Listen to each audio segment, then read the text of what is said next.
Hello and welcome, to repeat the question. Welcome back to the Schmoedown. Now that we have the return of the Schmoedown Awards, this time done in a big bombastic sort of way, kind of playing into the new storyline schedule we're seeing from now on. And again, I don't know if I am wholly sold on this angle, but we'll see, and I'll certainly keep an open mind throughout the rest of the year. Anyways, we had a series of awards given out. I thought I'd give my thoughts on them. Let's just start with the simplest one, the Yodi Award, which was granted to Mark Riley for kind of a Hall of Fame award. Wholly deserved. Mark Riley was the first champion. Completely a deserving award to be given to Mark Riley right there. Makes sense. Fine choice. I'm going to have to push for Dan Murrell, though, getting its equivalent, or Yodi Award twice for Dan Murrell next year, who is still quite clearly the best player within the Schmoedown, but let's see. Okay, first for the entrance of the year in singles, we had Rachel Cushing take the win for the Lord of the Rings Inner Geekdom. This wouldn't personally be my choice, although I appreciate the effort, particularly in Rachel Cushing, who's probably clearly a more modest person, taking such a broad moment from those films. A scene I frankly don't like within Lord of the Rings. I love Lord of the Rings as a series, but that scene always felt a little over the top, so it's a little strange seeing her go so over the top. Out of these groups, I'd probably go for the nominee of Mark Riley for his Karate Kid entrance, just for the extra effort of having Clark Wolf come in first, then he comes in, does the whole crane kick dance. It was pretty good. I'd probably go with Mark Riley, Karate Kid entrance myself, for entrance of the year in the singles. Entrance of the year teams, our winner was Wolves of Steel, the entrance against the Wild Berries. A good entrance, I'll make, especially since it played into the fear given to Josh McCouga when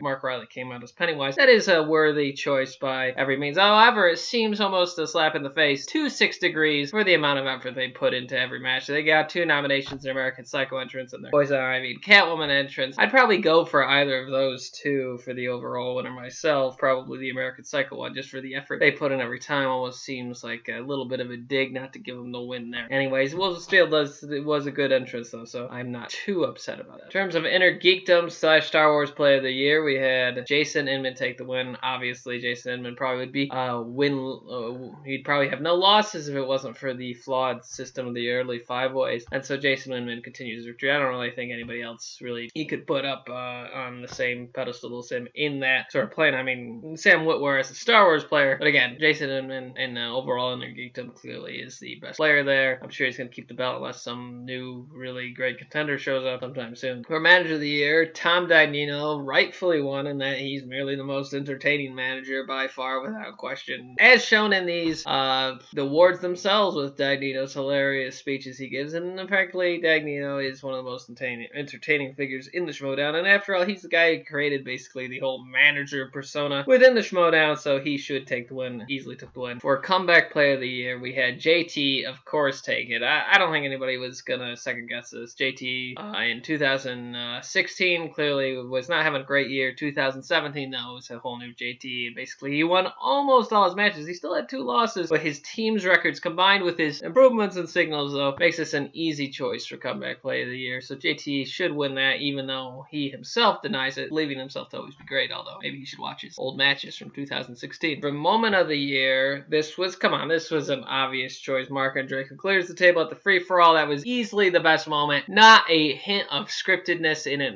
nonetheless at all, and I don't mean that to imply other matches have scripted elements. I'm talking about because one of the nominees was the one that Andrew Guy tackled John Rocco, which was obviously scripted. But that Moment of the Year was purely from the game, and it just shows you how much entertainment can just come from the game, and that you don't always need the storylines to really amplify what's already there just in the gameplay in itself. Yeah, I do think there's a certain level needed for the storylines for the players talking just to get their personalities down. That adds a little bit to the game itself. But Mark Andreyko's elimination of the free-for-all just shows you the fun that can just be had from the game itself. That was easily the Moment of the Year. Easy choice without a question. For Match of the Year, we had Iron Man match of Sam Witwer versus Cam Napzok in the Star Wars Championship. Take it. I can approve this match. JT versus Drew McWeeney's long-standing sudden death match also, I think, might actually be my choice, as that one went even more exciting to the wire. Where Sam Witwer versus Cam Napzok, a great match, don't get me wrong, but they did have, Witwer kind of basically controlled the whole match until the speed round, where Witwer's tendency to not really care that much about the rules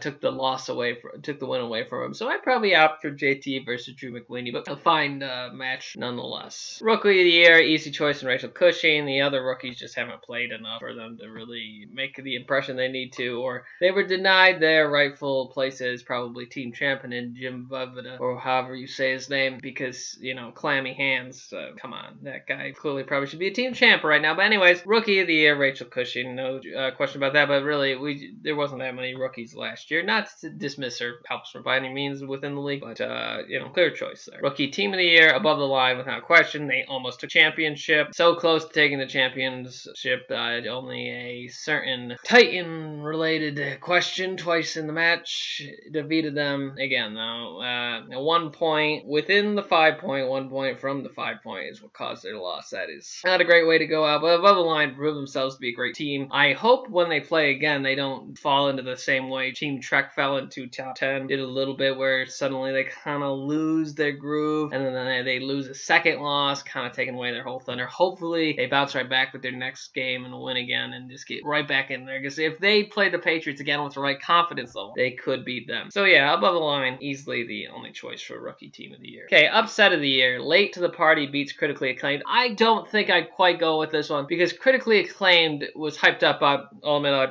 into the hype myself in their first match, where I believe they beat but Only Stupid Answers. And there was nothing, it was critically acclaimed very well, but their gameplay wasn't so great that, like, oh, no one could possibly beat them. And Late to the Party beating them. It's not like Late to the Party did terribly against Team Action, so I actually want to go for upset of the year. Upset of the year, I'd say, is JT beats William Bibiani, because you have to look at the context of that match. JT went in, and I'll admit, I understand Late to the Party beats critically acclaimed because of upset brackets, but JT beats William Bibiani was much bigger. Bibiani everybody thought he would win without question. Take a look at Bibiani. He just got the singles record before that match, and it's true he didn't play another match until this one, but it seemed like it was going to be an easy scrub match. JT hadn't won his singles for I don't know how long, so he lost to Makuga. He was losing to everybody, and it was Bibiani versus GT. There's really JT beating Bibiani, and Bibiani was clearly the upset of the year, as it just was the most extreme in terms of the connecting between the two forces, where Bibiani looked like he was going to be the next Dan Murrell and wasn't, and JT looked like he was continued to fall into a deep dark hole, but he didn't. So upset of the year, I'd say definitely JT beat Bibiani. Okay, and then there's a Schmoedown Podcast After Show of the Year award. There's a noticeable lack of a certain show on the nominees that I noticed. Made me kind of disinterested in the category. I noticed there's this show, Repeat the Question, wasn't on there. I just kind of noticed it was missing, so, you know, I kind of zoned out when that award happened, because there was a distinct lack of something within the nominees. Anyways, so, heel of the year, Tom Dagnino, of course. Dagnino, he owned the manager role. He owned basically the whole idea of the heel in the league, although John Roca probably could have taken this and fashioning more of the heroic heel type personality in there, but he kind of lost a little bit when he went too much on the heroic side on the second half, so I think Tom Dagnino is an easy win for heel of the year, especially how he so reinvented that managerial role on his side. Babyface of the year, Rachel Cushing is a fine choice, and here's why I say Rachel Cushing, who won, is a fine choice, because when she kind of expresses just kind of the geniality of, I think it's just of herself, but within the idea of the character, she does it so well, where sometimes I think the real personality can sometimes inflict itself. Like, Emma Fyffe is also nominated, but, you know, the whole idea behind her interviews is of an extreme bias, and sometimes there's a slight little bit of pettiness. Mike Kalinowski had his whole thing with his teammate Adam Gertler that is not a great heel look when there's a little bit of a problem there. Jason Noonan would have been a fine choice. Christian Harloff would have been a fine choice. Sam Levine has a bit of he does have a definite sort of ego, and he definitely doesn't try to play the good guy. He just refuses to play the bad guy. So Rachel Cushing, easily the right choice for Babyface of the year. Okay, heel team of the year. Team Action took it, which is ridiculous. It's clearly Team Patriots, because Team Action has been defeated. So what type of heel are they? Patriots has not lost. They're the heel team of the year, because they not only have the smack talk and whatever have you, they can also deliver actually winning every single time, where Team Action lost and was part of a hype machine more than a completely great team, where Patriots is a great team and was great heels. For Babyface team of the year, Above the Line takes it. Again, they're less babyface and more like not heels though. And both Levine has definite style humor within his presentation, but he doesn't really play into the wrestling thing. He really just plays as a charismatic contestant. And Drew McWeeny plays it as like close to the chest as possible, and I think it works for him, by the way. But above the line, I guess you could say babyface team of the year, but really they're just kind of like the professional team of the year. But I'm fine with above the line taking it because I don't think anybody else is an obvious choice there. Wolves of Steel, Mark Riley again has his sort of moments where he kind of forces the babyface. At least in 2017 he did. DC Movie News had that little beef between the two at the end of the match, and Team Trek just hasn't had a great year for it to function that way. And Top 10, unfortunately, just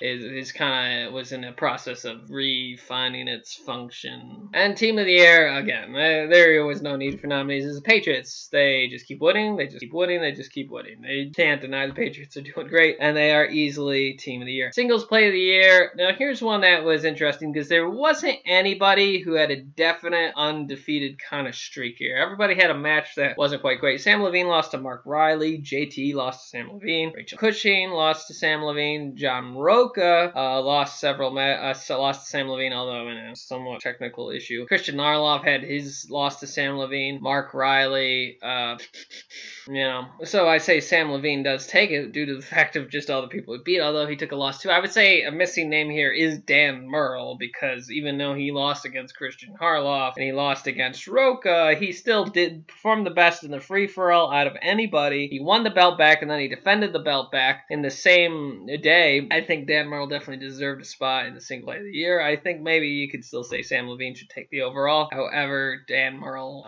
is really a big snub in terms of the nominees. And then there's Overall Player of the Year, which Sam Levine took somewhat controversially over JT. I think I might opt for JT just due to his sheer success in the teams, which does go over Levine, who did very well in teams too, but his team lost the championship where JT gained it, but JT lost. Singles play to Sam Levine. You could flip a coin with JT or Sam Levine for overall player, and it would be a fine choice, but I'd say definitely give it to just JT personally, though it's a close one. Finally, that brings us to the new season, thankfully, where we finally are going to get some new matches, starting with a triple threat match between Mike Kalinowski, Rachel Cushing, and JT. Okay, here's where we see how JT is going to start this year off with his singles, because he could easily take this. Technically speaking, he made it further than either Cushing or Kalinowski. He beat Kalinowski to lose against Sam Levine, where Sam Levine beat Cushing. Cushing, though, definitely has a chance. It's going to be either, I'd say, between Cushing and JT. Kalinowski would have to pull some upset, which maybe he could if he hits like DC comic book movies or something like that. But I'm leaning towards JT here,